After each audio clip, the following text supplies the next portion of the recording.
makafanira ishe. Haleluya. Ngatisimudze maoko edu. Haleluya.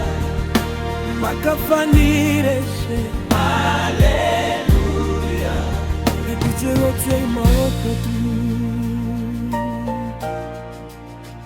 Makafanira ishe.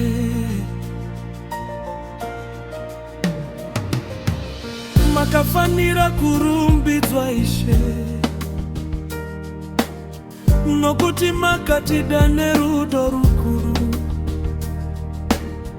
Makabvisa misochi mumaziso edu, makatizadza nemufaro mutsva. Mangwanani ose tinokuvonga, manheru ose tinokurumbidzai. Mweya yedu inofara pamberi penyu, nokuti imi muri Mwari vechokwadi. Hakuna akaita semi, hakuna ngafananidzwa nemi. Kubva pakubuda kwezuva kusvika pakunyura kwaro, makafanira. Makafanira kurumbidzwa mambo wetu. Makafanira mbiri yose ndenyu. Hosana, Hosana. Ngarumbidzwe Jehova, tinomusimudzira zita nokusingaperi. Amen. Makafanira. Makafanira kurumbidzwa mambo wetu. Makafanira. Makafanira mbiri yose ndenyu. Hosana, Hosana. Ngarumbidzwe Jehova, tinomusimudzira zita nokusingaperi. Amen.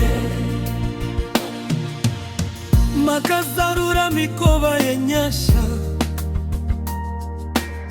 makatipa tariro ichwa. Makasimudza vakanga vawira, makashimbisa vane moyo unorema. Muzuva romufaro nematambudziko, tinoramba tichivimba nemi.